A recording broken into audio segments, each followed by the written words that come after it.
ഇങ്ങനെ ഉറങ്ങാതിരിക്കുമ്പോൾ നമുക്ക് പല പല അസുഖങ്ങൾ ഉണ്ടാവാറുണ്ട്. അതായത് തലവേദന, തലചുറ്റല്, മെന്റൽ ഡിസ്റ്റർബൻസ്, ഭയങ്കരമായിട്ട് ദേഷ്യം തോന്നുക, മെലിയുക, ബോഡി പെയിൻ, ചിലരിൽ ബോഡി പെയിൻ കാണാറുണ്ട്. ഇതിനുള്ള പല പല ലക്ഷണങ്ങൾ ഉറക്കമില്ലായ്മയിലൂടെ വരാറുണ്ട്.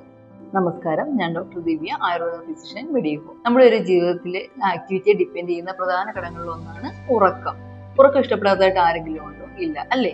അപ്പൊ നമ്മളിന്ന് ചർച്ച ചെയ്യുന്നതും പകൽ ഉറക്കത്തെക്കുറിച്ചും രാത്രിയിലുള്ള ഉറക്കമില്ലായ്മയെക്കുറിച്ചുമാണ്. ഒരുപാട് പേര് നമ്മൾക്ക് ചോദിക്കാറുള്ളതാണ്, പകൽ ഉറങ്ങാൻ പാടുണ്ടോ? അപ്പോൾ നമ്മുടെ ആയുർവേദത്തിൽ പറയുന്നുണ്ട്, അമിതമായി മെലിഞ്ഞിരിക്കുന്നവർക്ക്, അതുപോലെ തന്നെ നമ്മുടെ അധികമായി ഭാരം ചുമക്കുന്നവർ, നമ്മുടെ ശരീരം ഭയങ്കരമായിട്ട് എക്സോസ്റ്റഡ് ആവുന്ന എല്ലാ കണ്ടീഷനും നമുക്ക് എന്ത് ചെയ്യാം? പകല് ഉറങ്ങാം.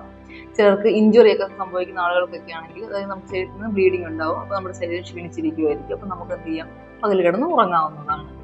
ഇല്ലായ്മയ്ക്കുള്ള പരിഹാരങ്ങൾ എന്ന് പറയുന്നത്, നമുക്ക് മെഡിക്കേറ്റഡ് ഓയിലുകൾ വെച്ച് നമുക്ക് ശരീരത്തിൽ എന്ത് ചെയ്യാം? മസാജ് ചെയ്യാം, അഭ്യംഗം. അതുപോലെ തന്നെ ശിരോധാരകൾ, തല പൊതിച്ചത്, അങ്ങനെ ഒരുപാട് ട്രീറ്റ്മെന്റിലൂടെ നമുക്ക് എന്ത് ചെയ്യാം? ഈ ഉറക്കമില്ലായ്മ ഒഴിവാക്കാവുന്നതാണ്. ജോലിയുടെ സമ്മർദ്ദം മൂലമോ അല്ലാണ്ടുള്ള മെന്റൽ സ്ട്രെസ് മൂലമോ ഉറക്കമില്ലാത്തവർക്ക് ആയുർവേദത്തിൽ ഈ ട്രീറ്റ്മെന്റുകളൊക്കെ വളരെ ഫലപ്രദമായിരിക്കും. Medihome, healthcare comes home.